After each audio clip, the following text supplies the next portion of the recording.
let's make something delicious. For this creamy white chicken chili, we are going to start with 2 tablespoons of extra virgin olive oil and 2 tablespoons of salted butter. And to that we are going to add about 1/2 cup of chopped onion.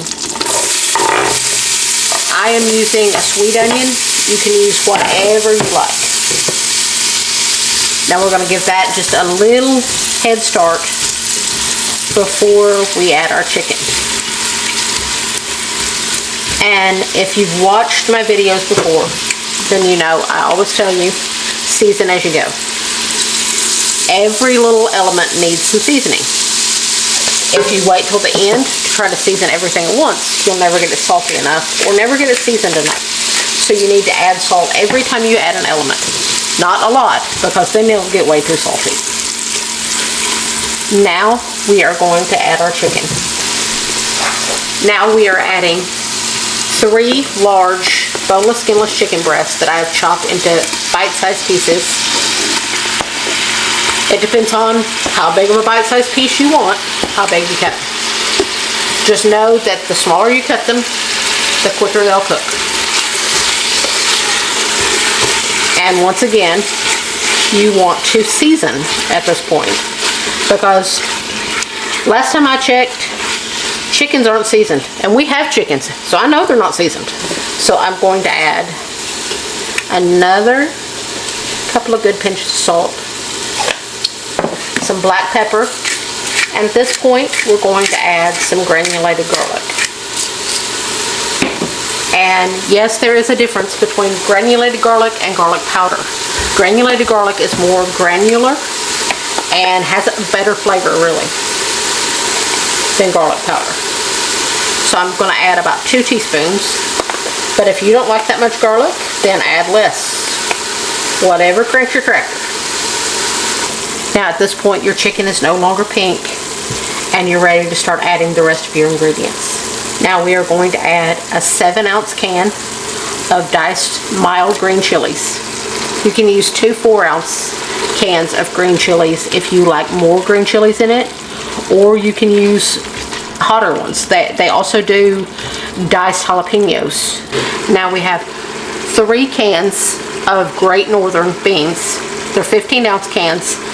I have drained them and rinsed them, because you don't want all that goop that is in the cans on them. So you want to drain them and rinse them. And now you want to stir that all in. Now we are going to start to spice it up, because once again you want to season again. Now those beans are seasoned in the can, so be a little mindful of that.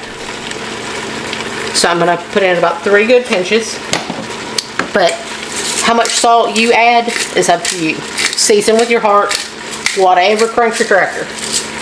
Now I'm going to add, usually I do 1.5 to 2 teaspoons of cumin. I like to err on the side of more because cumin adds so much good flavor to this chili, and because you don't add regular chili powder to white chili, the cumin is a lot of your flavor.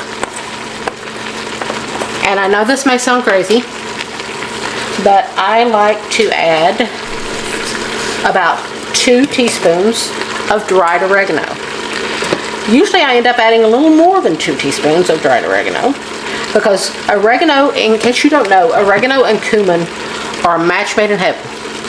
And if you've watched my videos before, you know anytime you use dried herbs, you want to rub them between your hands. That opens them back up. It releases the oils back. It takes herbs that really don't have much flavor and makes them have so much more flavor. You can smell it. You can smell the fragrance of it. When you do that, you smell it change. Now, you're smelling all these amazing smells coming from this pot right now. It smells absolutely amazing right now. We are going to add 2 cups of chicken stock. And yes, if you've never had white chicken chili, yes, this seems very odd compared to a chili recipe. But I think Just to be honest, I think I almost like white chicken chili better than I like regular chili. I know that's saying a lot, but I think I like it better.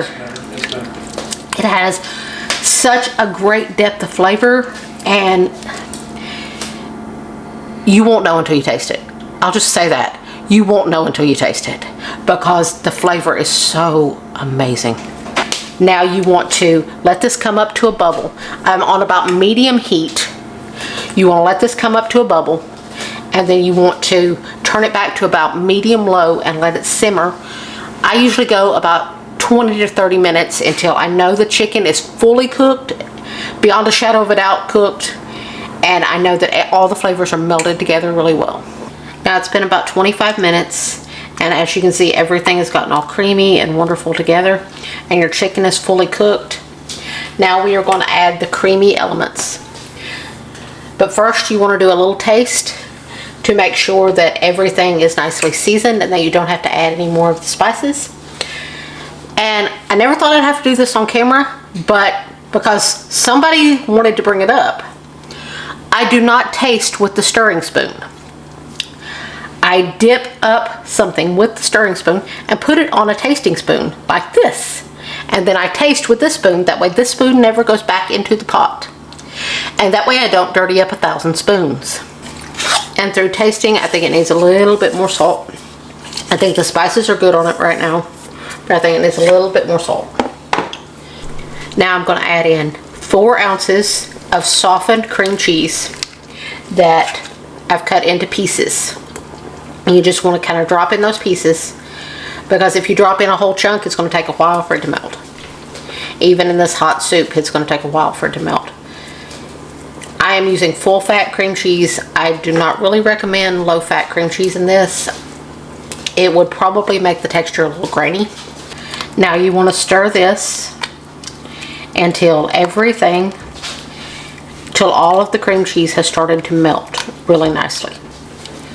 You will watch it starting to become more and more creamy as it does. But before you add the next elements, you want to make sure that all of that cream cheese is melted in, because you don't want the next elements to bring down the temperature and cause that cream cheese to lump and not melt, because you don't really want to get a big bite of cream cheese in it. You want it to melt in and just add to the flavor and add to the creaminess, instead of you getting a large mouthful of cream cheese. And as you can see, it's completely changed everything about it. It's nice and creamy and wonderful now.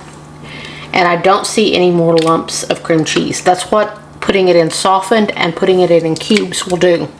It will allow it to melt really fast. So now we are going to add about 2/3 of a cup, eyeballed. I am not measuring it. This is fully eyeballed, of full fat sour cream. It's nearly a whole 8-ounce container. Now you want to stir all of that in until it's nice and melted. And your chili is very hot right now, so it will melt in really quick. But you want, because of the sour cream, you want to keep your heat on medium low, so that way it melts without separating. But that cream cheese will help with it not separating so much. It will help make it a little more stable. We are going to add about 3/4 of a cup of heavy cream. Now with all these creamy elements, once you get all these creamy elements in there, you're going to have to taste it again to make sure that it didn't calm down your seasoning, because it very well can. Because heavy cream and things like that do not come seasoned. Through tasting it, I know for sure it does need a little bit more salt, and definitely some black pepper, because I am married to the pepper man who loves lots of pepper, but don't love pepper as much as his father does. His father loves pepper even more than he does. And I am going to add another little sprinkle of cumin, just because I love cumin. If you don't love cumin so much, don't put so much in. It's your tractor, whatever cranks it. And I'm going to add a little bit extra granulated garlic. You season this however your heart desires. If you like it more seasoned like we do, go ahead and add more seasoning. If you like it less seasoned and more bland, don't season so heavily. Now you let this go on medium-low heat until it's just warm. Just warm enough to enjoy. Don't let it get really hot and start bubbling again. Just let it get nice and warm. And come back next time to Angela K's Kitchen, where I take you from gourmet to everyday and everything in between. God bless. Yeah, I'm just gonna put the whole bowl of chili up here because I'm not gonna try to test dragging a spoon across without dripping anything in the floor. And it looks like it's pretty warm still, so you probably should blow on it so you don't burn yourself. I will burn my mouth every time because this stuff is amazing. It's just, I'm very excited.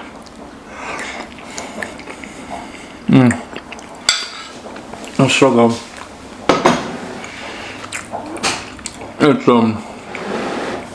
It's nearly a perfect bite of food, to be honest with you.